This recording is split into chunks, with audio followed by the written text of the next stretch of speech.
Anthony. What do you call a pig who knows karate? I have no idea. Pork chop. Wow. What about where do you put all these dogs that are barking? I have no idea. In a parking lot. Oh man, you're like scraping the bottom of the dad joke barrel right here. All right, take us home. Take us home. You had 3. What do you call an exploding monkey? No clue. A baboom. All right, you ready?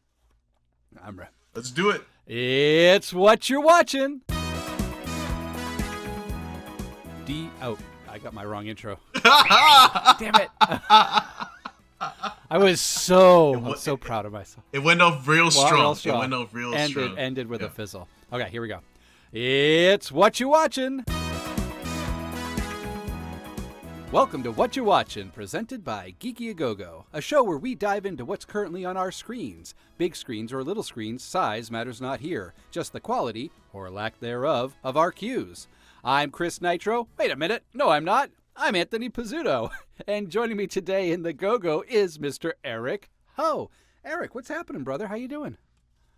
I am also Chris Nitro. We are Chris Nitro. Or Nitro Chris to his friends. We're Nitro Chris. Nothing exciting this week. It's been real hot here in New Jersey. Yeah. And lately I've been trying to break out the grill as much as I can, and been painful the last few days, so I might take a break over the weekend, because I think with the humidity, I think they say today is gonna hit like 105 or something like that. It's ridiculous outside. And do you have like a kiddie pool that you can splash around in, or? I do not. I should invest. I'm telling you, it's a worthwhile investment. It's like $50 for the pool and $500 for the accessories. I gotta tell you, I saw. I was at a friend's place yesterday, and just to say hi and catch up. And I saw his daughter, who is around, I want to say maybe 3, and she's playing water in the backyard, and it was so hot, she just plopped herself into a bucket. Like, she's so small. Like, she sat down. Aww. Like, her entire body was in a bucket. I just went, I guess that works. Yeah. I guess you don't need to spend any money to buy anything else, because that's all she needs. So. That works. Hey, whatever cools you down, right? So in this past winter, you got like all insulation and stuff like that. Does that help with like cooling the house down as well? I think it's supposed to. Okay. I do have a room, actually the room I'm in right now, where AC doesn't really come up. I just don't think like we've installed like AC up here. So I might need to end up installing AC somewhere on one of these walls.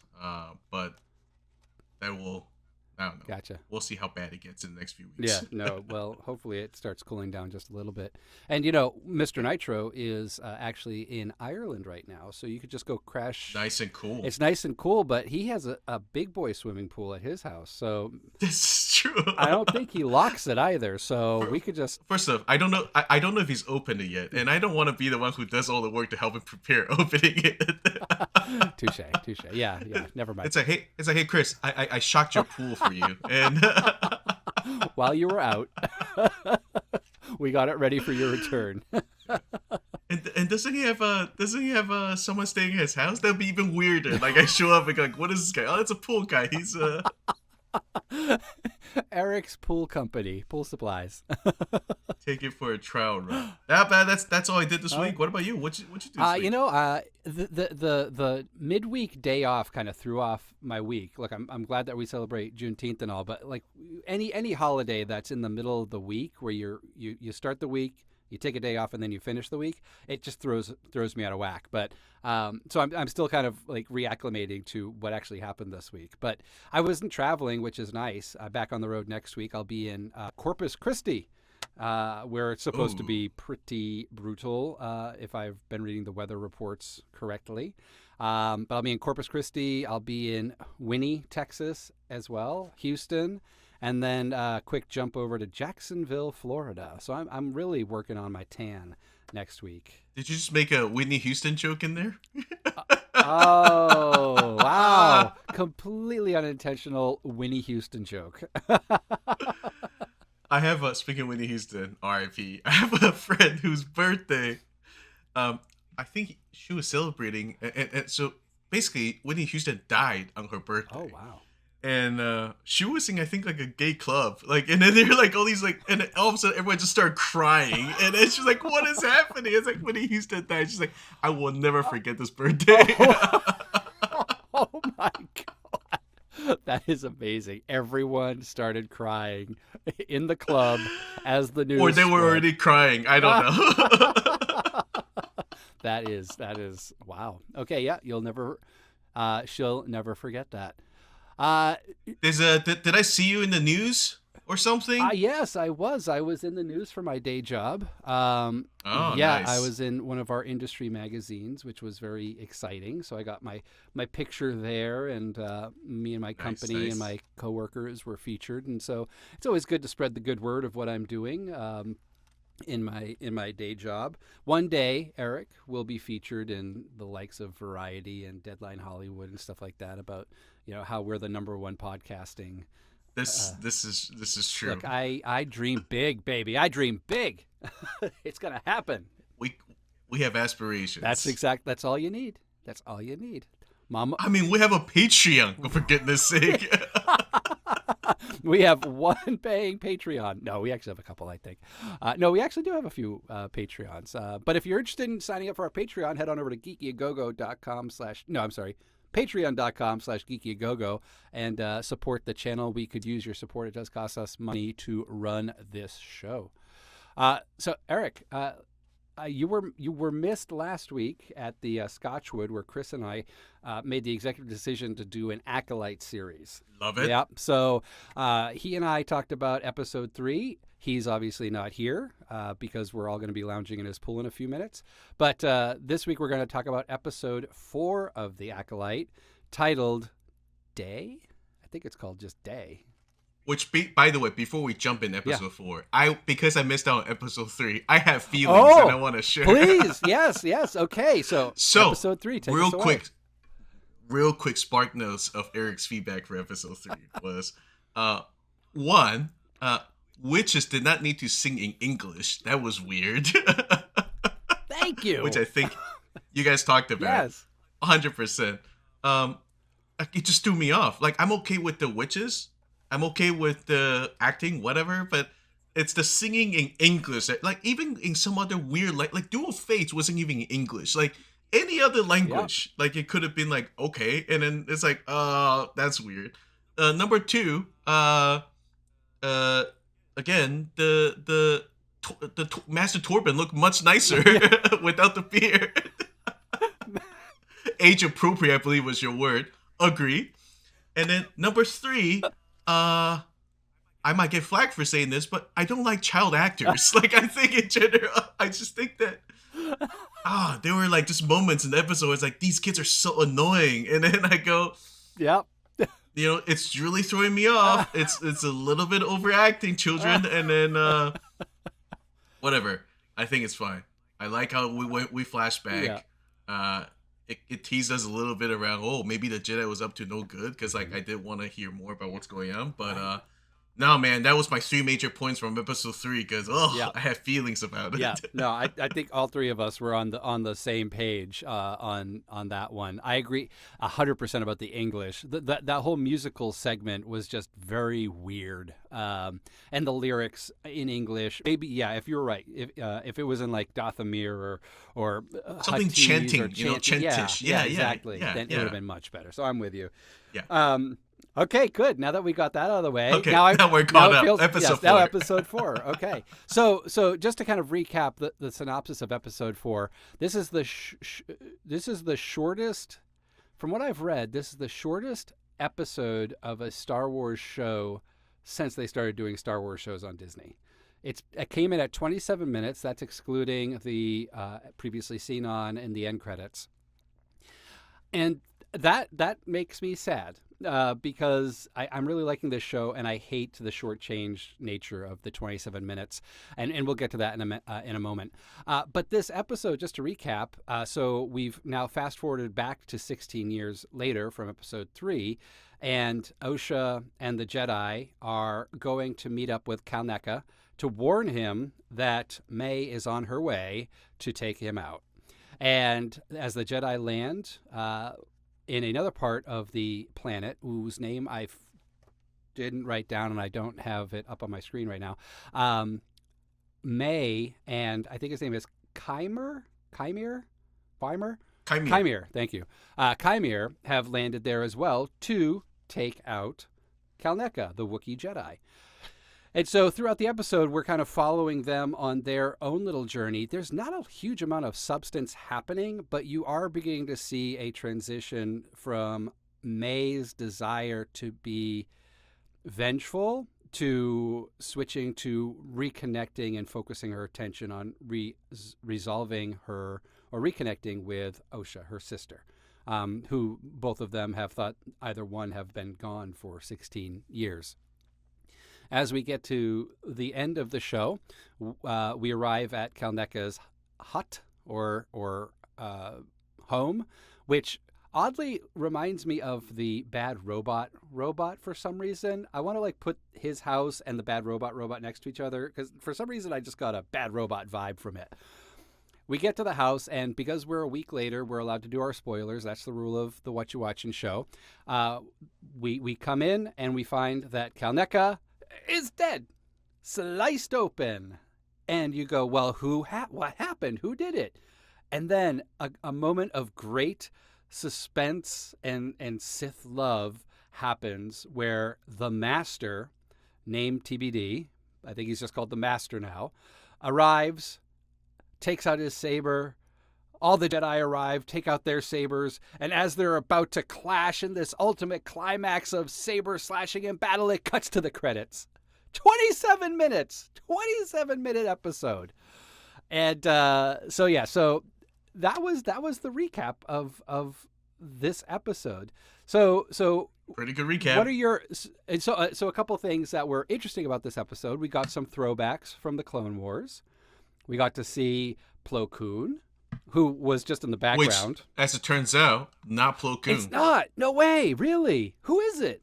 You racist. It's the same race of alien. Wow. No, because that actually was my reaction also. I was like, Plo Koon. Yeah. And I looked it up, and I think some official Star Wars account did respond and was like, no, this is just the same race of alien. So that was actually a racist test for the entire Star Wars fan base. For the entire Star Wars. Thanks, Lucasfilm. Wow, way to call us all out. But it was not just him though, because there was also an appearance by Kiandi Mundi. Yes.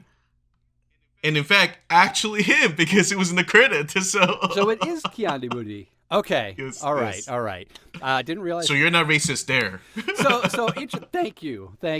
So now the interesting thing about Kiandi Mundi, and I'm going to be honest with everyone, I literally just finished the episode 5 minutes before we started recording because I am a terrible student. I didn't do my homework. If I'm not mistaken, he's the one in the Jedi Council in Clone Wars or Phantom Menace, where he makes I think Phantom. Is it Phantom? Where he makes a comment about the Sith have been extinct for thousands of years.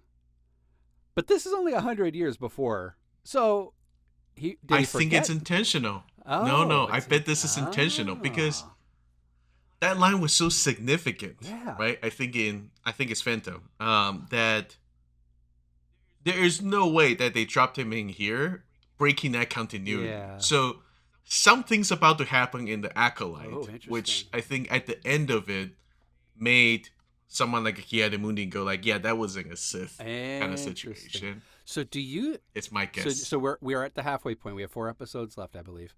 Do you think, speculation time, do you think, based on what you just said, that the wrap-up of this is going to be the Jedi brush this under the carpet and hide the hell out of it? It never happened, this particular incident. Whatever that incident ends up being. we prediction time. Prediction time. Given that, I don't think they hid anything because, like, for example, like the Kiari example, as in like, if he's already there, he's in a small council of Jedi. Mm-hmm. Like, there's no point in doing that. I wonder because we still don't know what acolyte means. Like, we don't. No one's, I don't think, really used that word yet. Yeah. I don't think. And if I'm the Jedi and I think the Sith has been gone for thousands of years, let's assume that is still the case.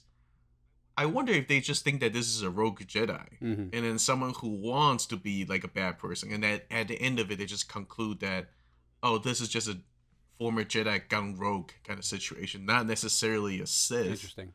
In whatever definition of that, it's just a bad Jedi, Yeah. right? I think like, I wonder if it's that to hold this whole the Sith has been extinct for thousands of years kind of stuff. That's an interesting take on it. The only time I've heard the word acolyte used in the Star Wars universe up until now, obviously, is in the game Star Wars The Old Republic. It was that big MMO that came out 10, 15 years ago. And the characters that you could choose, one of them was I think it was a Sith acolyte. Maybe it was a Jedi acolyte or a Force-sensitive acolyte, but the term acolyte was used there. But that was the first time I'd ever heard it.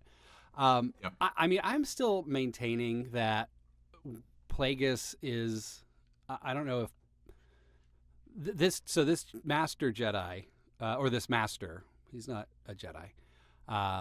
He has his stereotypical red bladed saber. First of all, beautiful cosplay. That helmet, that bucket. The helmet. Oh. Oh, that's a crazy helmet. Oh man, that is. It's better than Kylo Ren's helmet. I mean, that's so cool. But did you see how it even almost looks like it has this menacing grin on it? Oh, so good. It felt like I've been playing Spider-Man, the game. Oh yeah. It looks very Venom-esque. Yeah. I was like, because like the grin kind of situation. Yeah. Oh, it was good. Yeah. It's good. Oh, that's some good cosplay. I know we're going to see a lot of that at San Diego and New York Comic-Con for sure. I'm still convinced that he's either Plagueis or he's like the start of Plagueis, because if you're looking at the timeline book, I believe Palpatine, I don't have it down here, it's upstairs.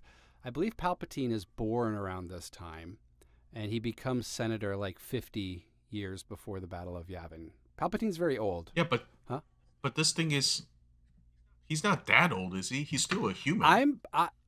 Check the timeline, because I feel like it said he was like 100 years old or something like that.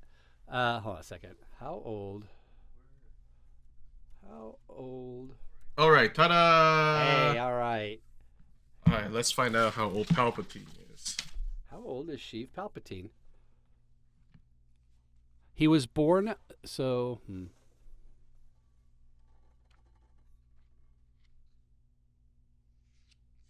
Oh, interesting. Why do I feel like he was... The timeline book said 100. It's I forget where, but it's earlier on. It's like in the Rise of the Empire timeline, I believe, or like the timeline right before that one. All right, we'll find. Yeah. Let's keep going. I can. Yeah, bring that one up, because I'm curious, because for some reason I felt like the timeline book made it seem like he was way older than you would think he was, because he is a humanoid, Nabooian. Nabooian. But I do believe that the Master is Plagueis, or has some kind of tie-in there, and that will be the big reveal. And what would be really awesome is to see a series about the dark side of Palpatine. I mean, we got to see him as the Phantom Menace, right? We saw him kind of playing two sides of the coin, so to speak, in the prequel trilogy, and that kind of was his story, and in essence, his and Anakin's story. But it would be really interesting to see a young Sheev Palpatine as he's kind of growing in the ranks of the Nabooian Senate and the Galactic Senate, But also, like, when did he fall? Into the arms of the Sith. What did his training look like? What were those adventures like? That would be kind of interesting to see. The young Sheev Palpatine Chronicles. He is a lot younger, sorry, older than I expected because in 52 BBY, he was already elected the Secretary of Yeah, Yavin. right. Okay. So I think that's the timeline. If you look further back, it'll say somewhere like around 102, 104, something like that is when he was born. Oh, I don't see that Oh, here. really? I can look it up uh, on mine as well when I get upstairs. But yeah, so if he was, It would be crazy if he's that old. yeah, so if it was 52 years before the Battle of Yavin, so that means Phantom Menace is approximately, say, 25 years before that. And he's already been in the Senate for a while. So, Chewbacca was born 200 BBY. yes. Yes. Chewbacca is He's old. old. How old? Yoda was born, what, 800? Well, 900? well, yeah. I mean, Yeah. that guy's ancient. So. Do you think we're going to see I Yoda in this? I don't think so. I think you gotta save some of these things, right? And Mm.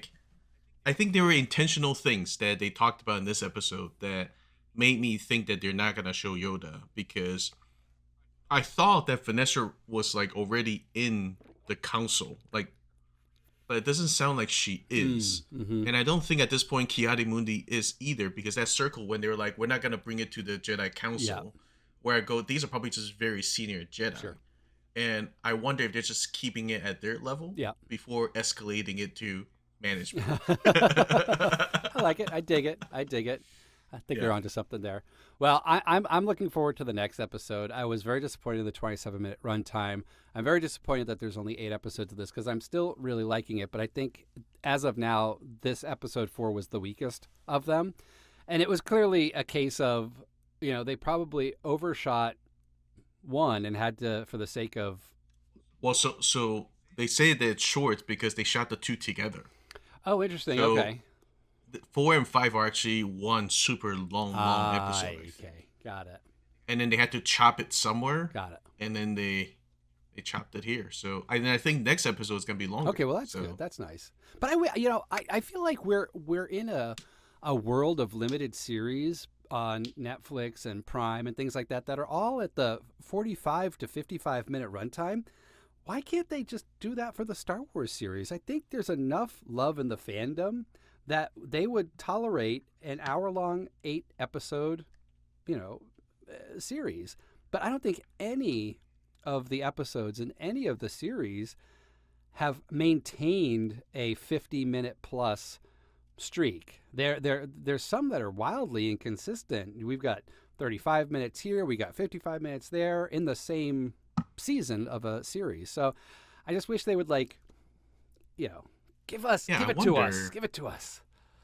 They keep talking about like production value for these things are so high. Mm-hmm.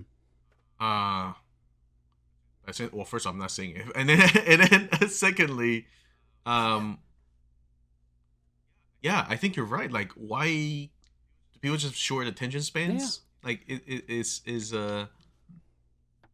I will say I like the idea of, and we got spoiled by this a little bit in the age of streaming of like a show doesn't need to stretch into a predetermined period of time. As in, and this is a general statement, right? Of like, I think if the story is being told, it can either be 25 minutes or it can be like 75 minutes, right? Like, we're no longer restricted by like commercials and airtime and all that kind of stuff.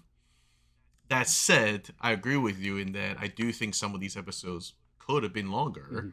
But they gotta stretch out to at least 8 episodes. Imagine if they say it's like 4-episode mini series, you'll be like, oh, that's it. Like, come on, like so. Give me more. Give me more. Although interesting point though.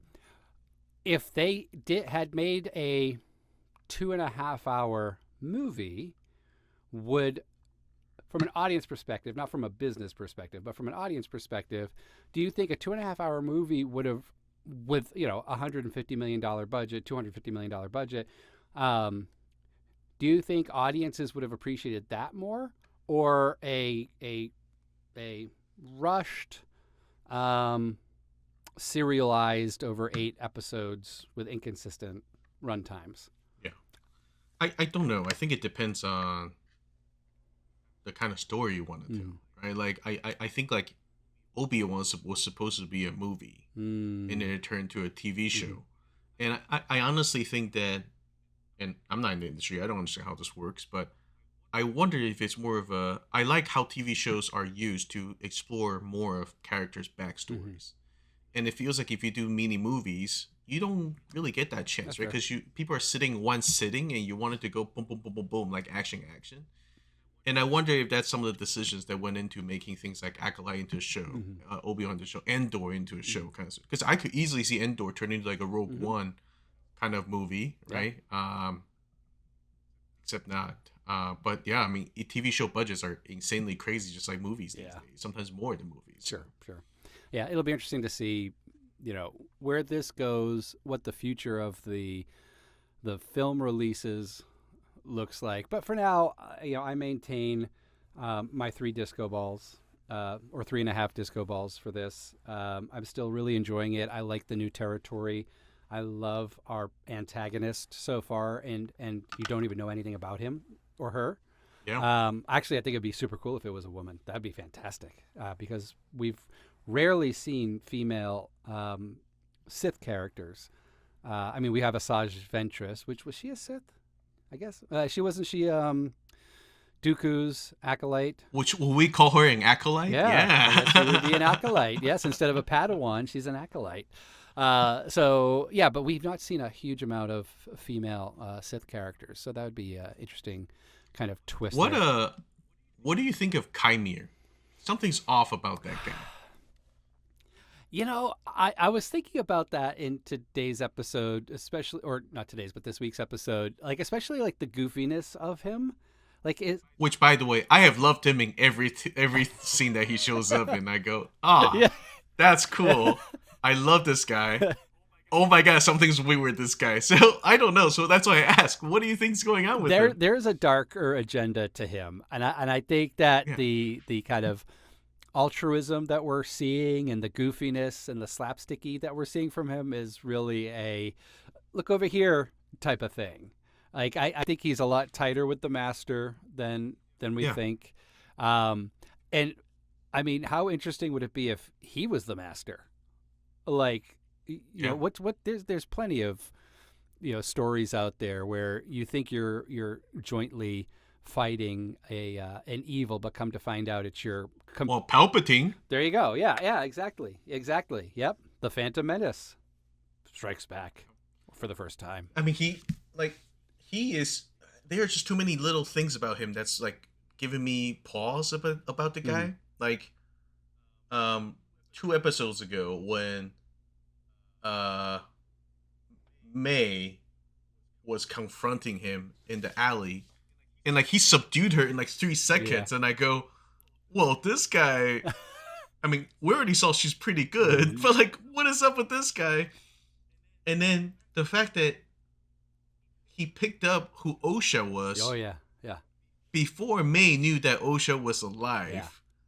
made me go like, and then this episode, you're like, he's like, what? I think May asked, what is your relationship with the masters or whatever, and he gave some like BS like, like he owns me, whatever kind of answer, and I'm like, something's really off with this dude. Yeah. So I'm with you. I think we're gonna see more of Yeah. this guy, other than being tied up in that tree, which I don't think is there.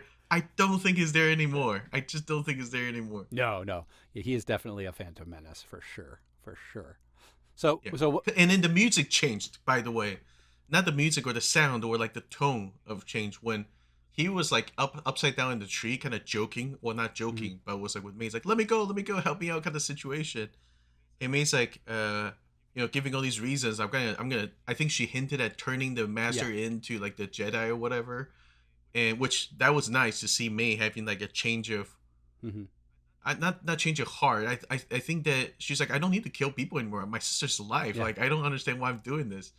And he had this attitude change when he's upside down. He's like, what if he finds out?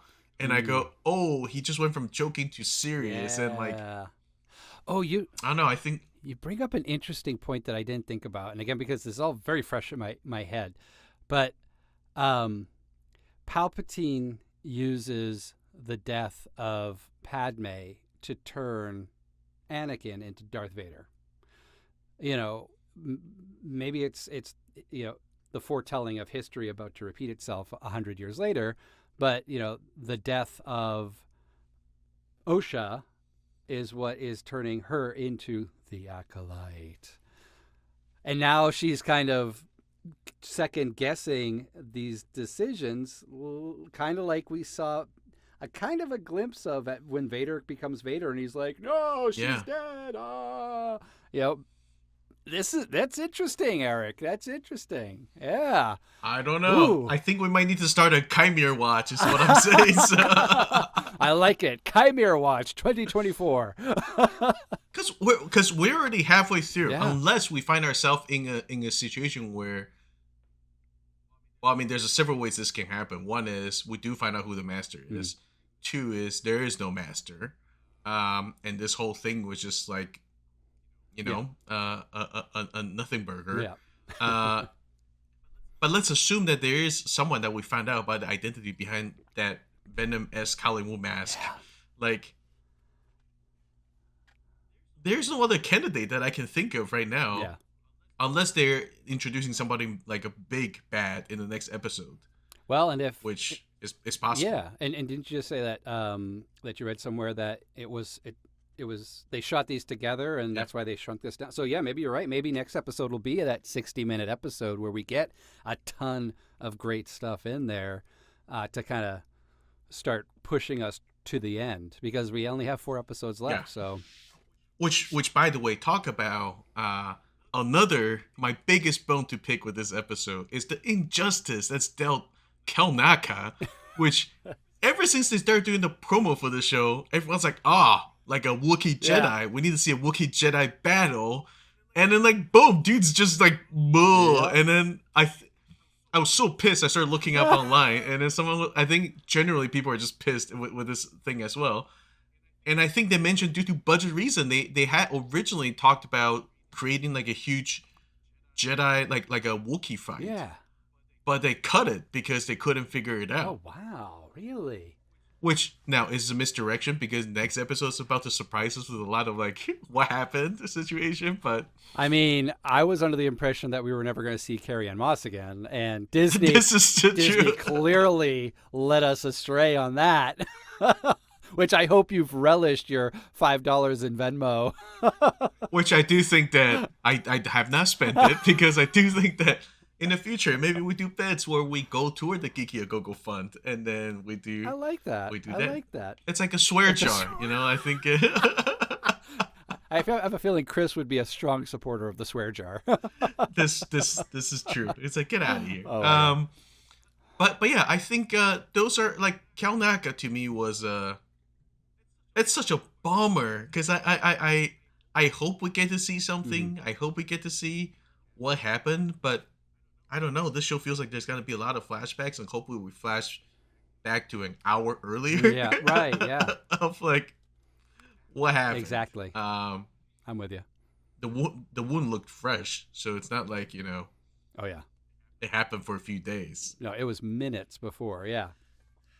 Yeah. So any before we move on to our official Whatcha Watchin, any final thoughts? Any changes to your rating? I think you were at 3.25, something like that. 3. Well, if you had asked me last week, it would drop to like 3 because of those children. But then I not that there's anything wrong with that. Yeah. It was just no good. Right. I'm gonna hold it around 3.5. Yeah. I think that we're beginning to get to that crescendo a little bit, and I would like to see what next episode is. I mean, what's gonna happen? They're gonna fight him, and I don't know. It's a long episode. I don't know what's gonna happen, and so unmask them. See who it is. Like, will they trust? Will they trust May? She's in one of those situations where she found herself in an awkward situation of, oh my god, like I'm at a dead body, and they're gonna think that I killed this person. Right. Yeah. No, that's. Ooh, I cannot wait till Tuesday. Yeah. I'll be watching it in 110-degree weather in Houston, Texas. Whitney Houston. With Whitney Houston. Whitney Houston. Yes. I will always love you, Acolyte.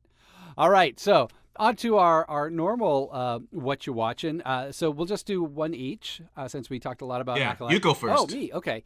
I'm actually watching quite a few things, but the freshest in my mind, and I'll talk about this other one next week because it's really good, but I'm only a few episodes in. It's called Eric on Netflix.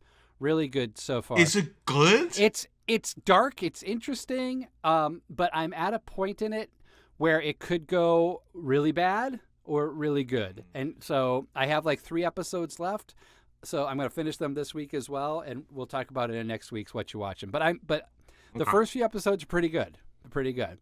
So last night I was looking for a good horror film, and on Hulu I stumbled upon The First Omen.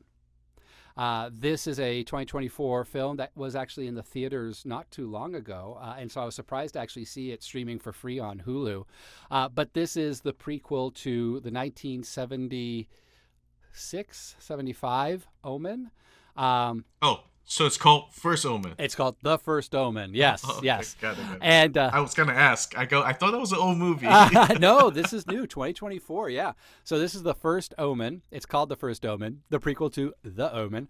The synopsis on IMDb: a young American woman is sent to Rome to begin a life of service to the church, but encounters a darkness that causes her to question her faith and uncovers a terrifying conspiracy that hopes to bring about the birth of evil incarnate.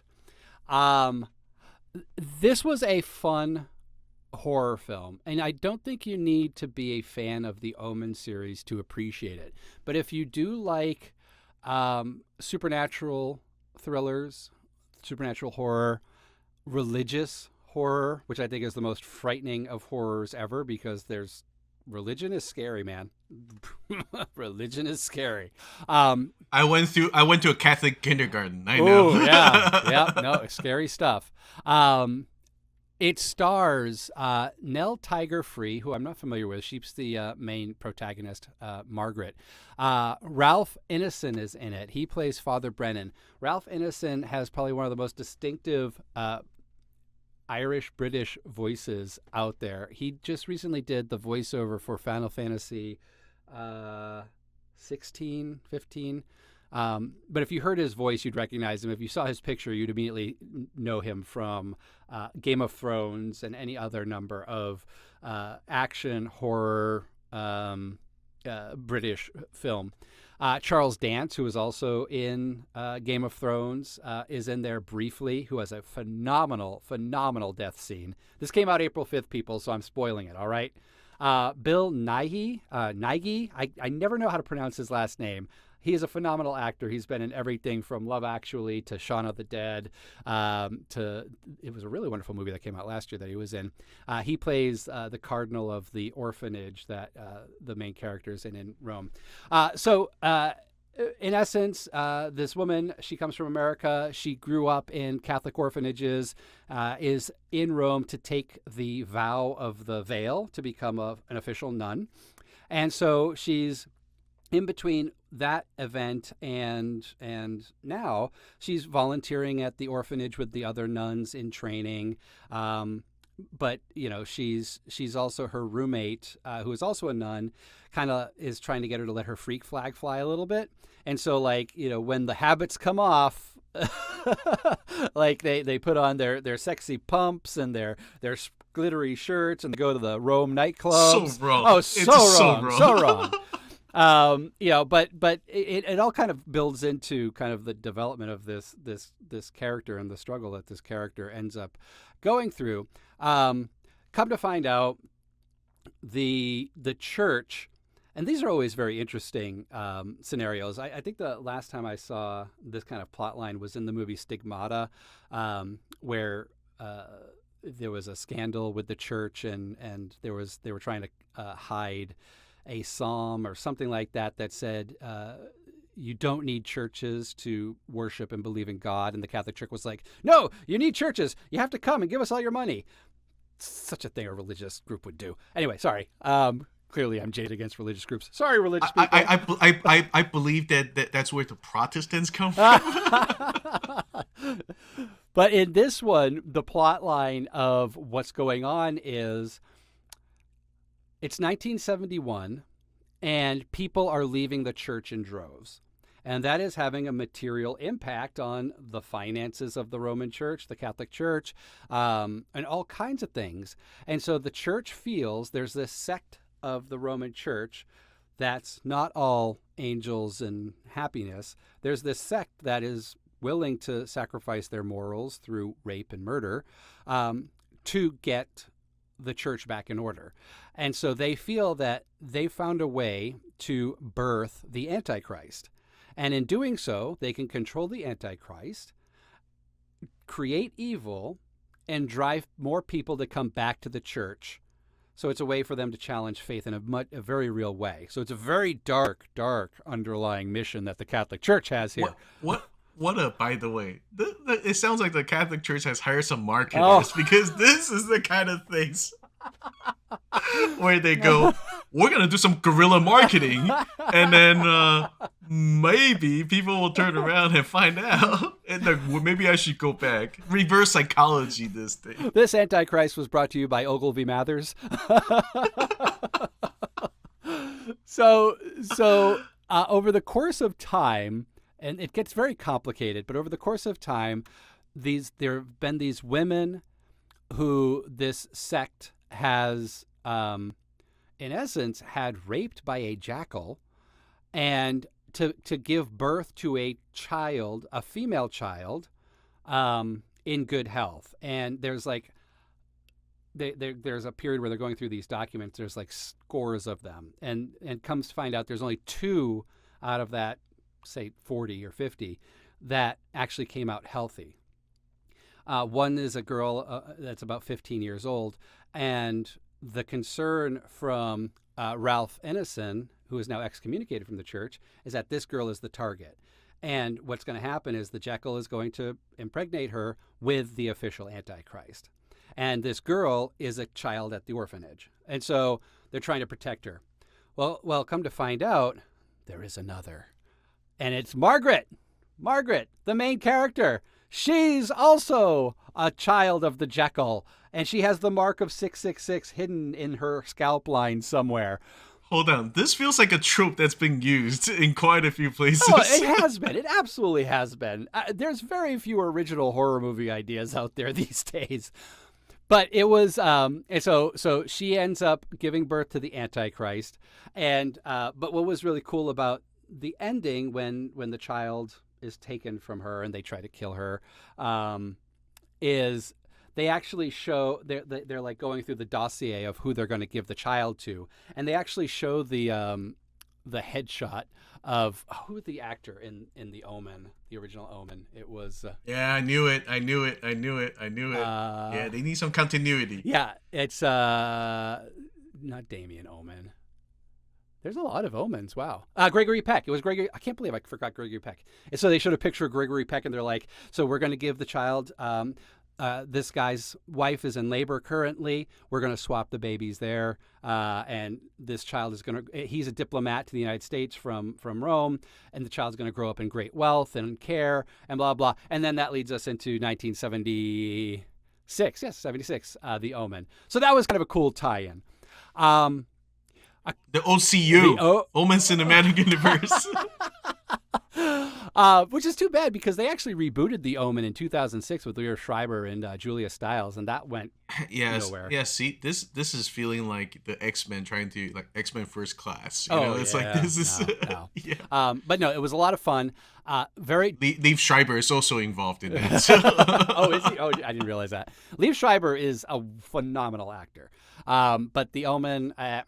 the original, you can't really mess with the original. This movie is dark. It's fun. It's long. It's about 2+ hours. So it's a long one for a horror movie. For a horror film, yeah. It is.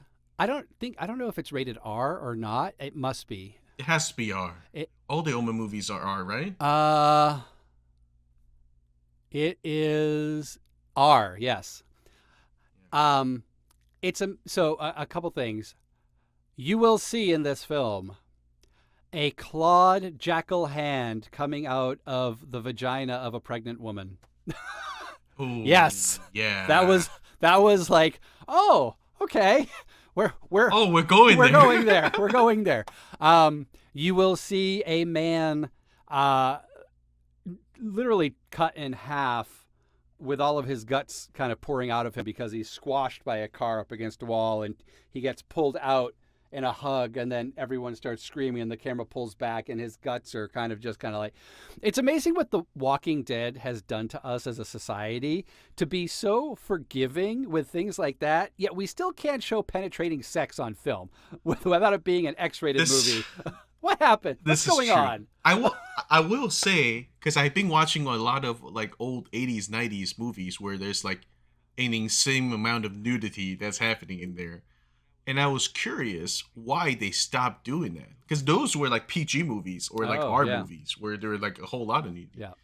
And I think some folks online were like, look, people are being desensitized during that time where people like the people these days opt to go violence Mm, rather than nudity, and that's why we see a lot more of that these interesting. days. But to your point, like I just think that what is okay for us is seeing cinema has Yeah, stretched so big as a spectrum that we're like, oh, God's falling out, yeah. ugh, but like Right. But it's ooh, cool. sex, gross. Ah, Yeah.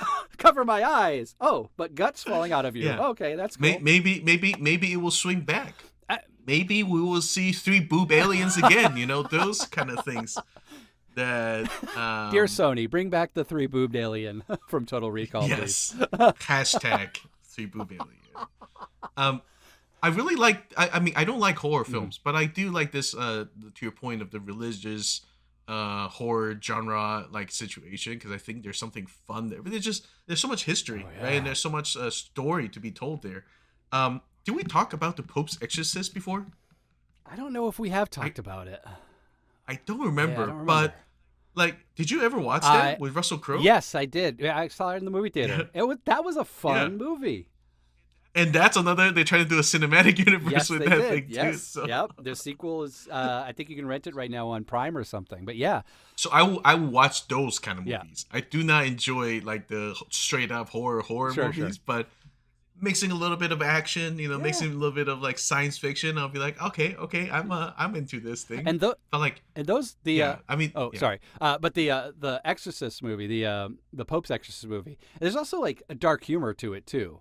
Like a fun dark humor. yes. It's dark comedy on top of all the other stuff too. So I Which, by the way, I don't know if I told this. I talked about this on the show, but years ago I spoke with someone at the Weinstein Company. no kidding, really. This is years and years ago, and I think he was like, well, there's maybe there's one of their CMOs once upon a time, and he was talking about how horror was such a great genre to make sequels in, because the production value for horror films relatively is lower than other movies if they really wanted to. Yeah. And then because you've spent all your money marketing the first movies, people will then just come to see the second, the third. By the Yeah. way, as long as the story has some sort of continuity, you can keep on swapping out actors into like maybe cheaper Hmm. actors, and people will still go back to see those properties. And that's how, by the way, they fund some of their more art house films back in the Oh, days. They interesting. they built a lot more of like I think Scream was Yeah. theirs. So like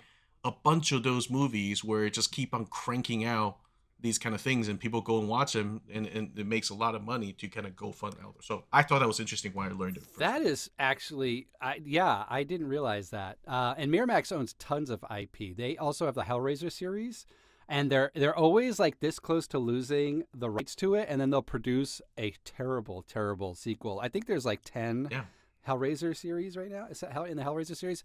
But you're right. You put together a killer first film that has a protagonist that is super marketable, like Freddy Krueger, like Jason Voorhees, Michael Myers, Leatherface, like all those the universal monsters of the 80s. Yeah, then you can create Nightmare on Elm Street 1 through 8 and not do much to sell it because it's been sold 20 plus years ago, 30, 40 years ago. So that's interesting. That's really cool. That's really cool. Yeah. Yeah. All right, so I will give this. I'll give it a 3. I'll give it a solid Okay. 3. It was entertaining. It wasn't super scary. It was more gross. Because of some of the gore component. It didn't really do anything to kind of advance the genre of religious horror, but Horror. but Yeah. the concept of there's a part of the church that's kind of farming girls to be raped by a jackal to produce the Antichrist. It was a very dark but really interesting kind of path to go down. So I'll give it a 3. I'll give it a 3. You could check. Which, by the way, let's do an episode where you walk us through, because I'm not a huge Mhm. horror person, and I don't think Chris is Mm. either. I would love for an episode where you maybe you talk to us about, and we can ask you questions around like the maybe like top 2, top 3 Sure. horror films in your and then maybe we can all get into this a Love little bit. it. Love it. Yes. That's Yeah. our next topic episode. The horror movies of our youth. I'm gonna make you horror fans. Don't you worry. Yeah, like so let's start. It's almost like the if you were into horror, like if you were trying to get into horror Yeah. today, these are the quintessential movies Yeah. you should be watching, and then we can Love talk it. about why. Love it. Like maybe I think that When yeah. we're all back Okay. together, that's our next topic episode. Yeah. Well done, Yeah. Eric. Well done. All right. So Eric, you can watch The First Omen on it's streaming on Hulu? Hulu. It is rated R. It's an hour and 59 minutes long. All right, Eric, what you watching? Well, we're kind of running out of time a little bit here, but I will say I didn't watch a lot of really exciting stuff. That's why I wanted to go first. I did continue a binge that I've been binging in the background on YouTube of these wonderful people who are out in the wild building their own houses. Okay. All right. And so we can include that link in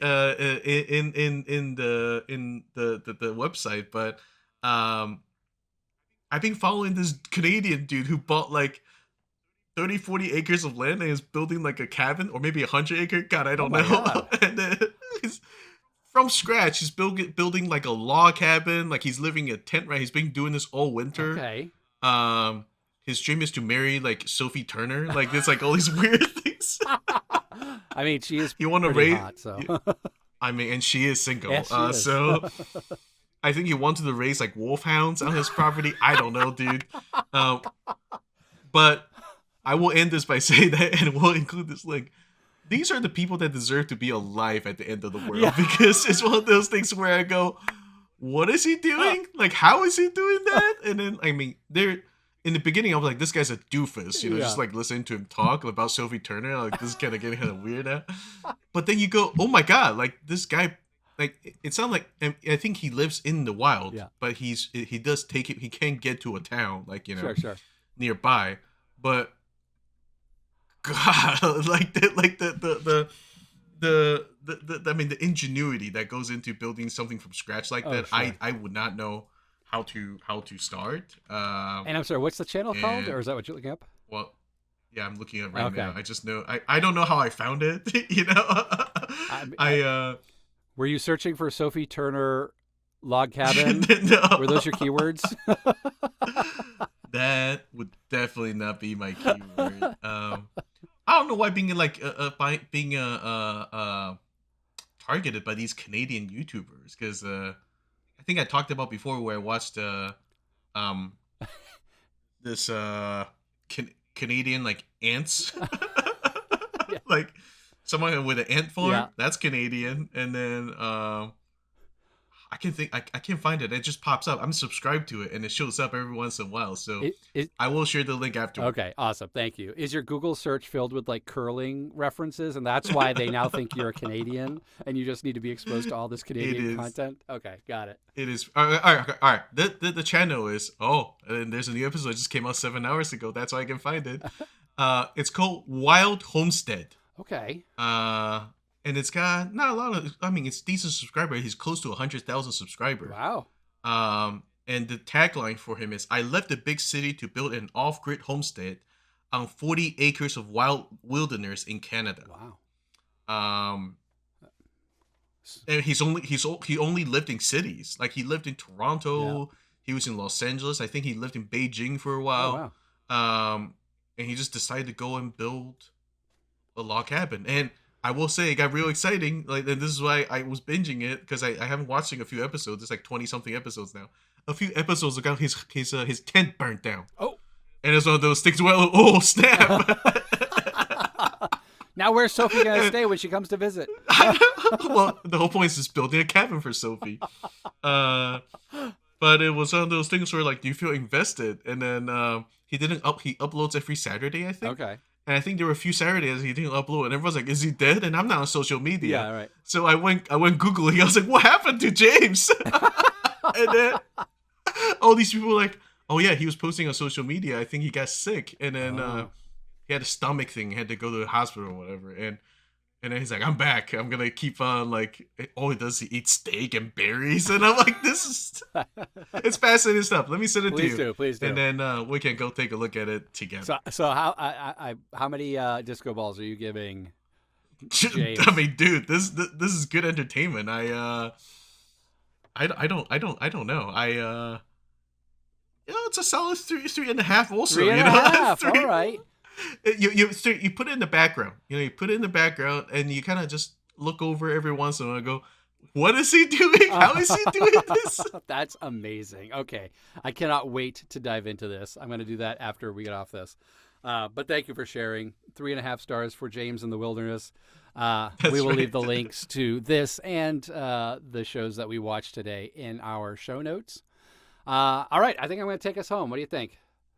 Let's do it. All right. Well, do you want more Geeky A Go-Go? Well, make sure you're following us on all the socials at Geeky A Go-Go. Send us what you're watching at mailbag@geekyagogo.com, and we'll give you a shout-out on the show. That's mailbag@geekyagogo.com. Not sure why I stumbled over that one.